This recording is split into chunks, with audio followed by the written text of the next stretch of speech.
So you're thinking about moving from California to Pennsylvania? This video is everything that you need to know about moving from one side of the country all the way to the other side. This video will go over everything you need to know about some of the major differences between California and Pennsylvania, and maybe even some of the similarities. Starting out with the traffic in Pennsylvania compared to California. Since you're probably currently living in California, you may or may not know that most of the country's traffic is nothing like California. Specifically for Pennsylvania, even the highest populated areas in Pennsylvania, their traffic level is not even close to the level of traffic that you have just about anywhere and everywhere in California. I've helped tons of people move from California to Pennsylvania, and I hear all the time that just about anywhere in California, there's no such thing as like a 5 to 10 minute drive. Like, no matter where you need to go, it's at least 20 to 30 minutes, which blows my mind because obviously depending on where in Pennsylvania you live, but most of the areas you can get to pretty much anything you need within 5 to 10 minutes, maybe 15 minutes at the max. So if you move to Pennsylvania, keep that in mind when calculating the commute time. Next, we're gonna go over the cost of living in California and Pennsylvania. Within the cost of living category, we're gonna go over the housing costs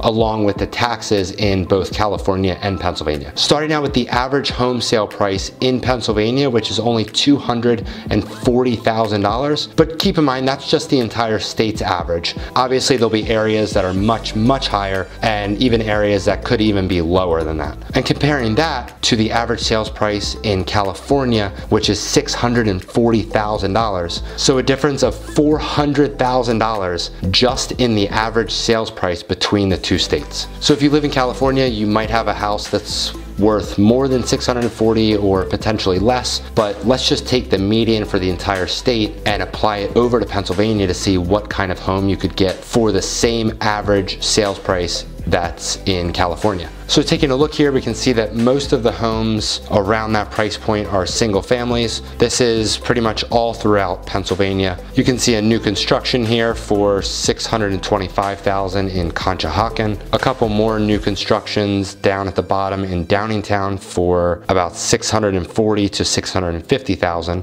So to get a better idea of the exact bedroom, bathroom, and square footage that you can get for the price, let's take a look here at this one in Malvern that's listed for $650,000. It's a 3-bed, 2.5 bath, just over 3,000 square feet. Just as another example, let's take a look here at one in Harleysville, Pennsylvania. It's listed for $635,000. It's a 4-bed, 2.5 bath, 2,800 square feet, just under an acre of land.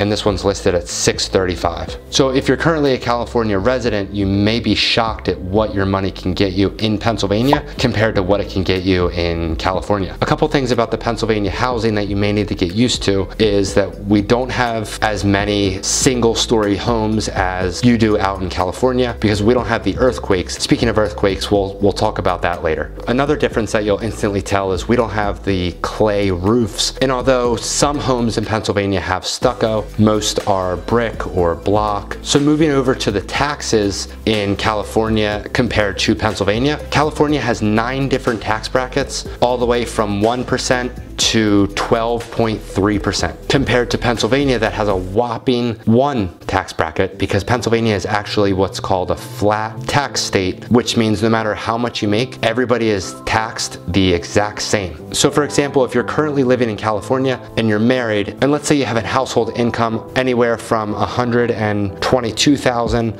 all the way up to $625,000. Your current tax rate is 9.3%, whereas if you moved to Pennsylvania and had the same salary, would only be the flat tax rate of 3.07%, whether you're making $10,000 a year or over $1 million a year. I did an entire video on the cost of living in Pennsylvania, so make sure you check that one out after this video. The sales tax in California is 7.25% compared to Pennsylvania's sales tax of only 6%. There are a couple different areas in Pennsylvania that have a higher sales tax than the statewide 6%. For example, Philadelphia has a sales tax of 8%. And one more quick thing about the cost of living between the two states, since you'll probably be doing less driving in Pennsylvania because you won't be stuck in so much traffic, the gas prices in Pennsylvania are typically about $1 cheaper than they are in California. So you'll be driving less and you'll be paying less for gas. Moving over to our next category, which is the weather differences in California compared to Pennsylvania. So besides the obvious that it's pretty much beautiful in California all year round, Pennsylvania is one of the few states that has all 4 seasons.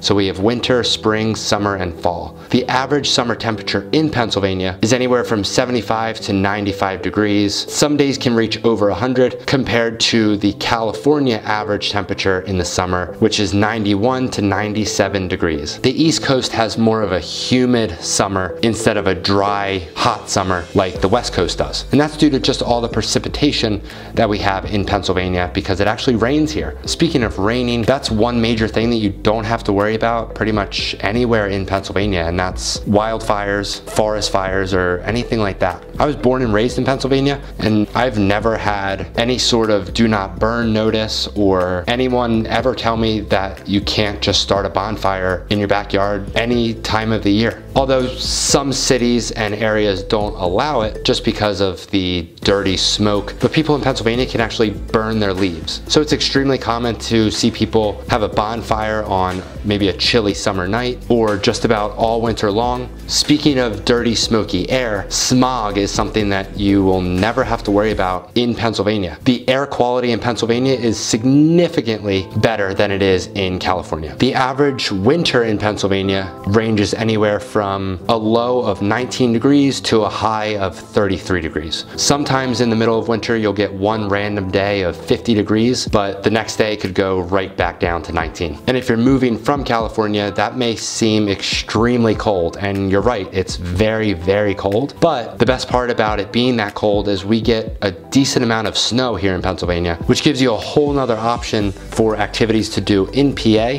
that you may not have in California, such as skiing, snowboarding, ice skating, snowmobiling. So don't immediately scratch off Pennsylvania from your list just because it can be very cold. You can still have fun and there can still be things to do. So earlier in the video I mentioned earthquakes. So in Pennsylvania, earthquakes are not an issue at all. Well, actually a couple years ago we did have one earthquake, but it was so small and people in Pennsylvania aren't used to earthquakes, so nobody really even noticed it. Nobody really knew that we had an earthquake until we saw people talking about it on the news, which is why most housing foundations in California need to be somewhat flexible to accommodate earthquakes. In Pennsylvania, we don't have any flexible foundations at all. It's mostly block or brick, which keeps out heat and keeps the home very secure and sturdy. Thank you so much for watching. Please don't forget to like and subscribe. If you're thinking about moving to Pennsylvania, please reach out. I would love to be your real estate resource of choice. And until then, I will see you on one of these 2 videos.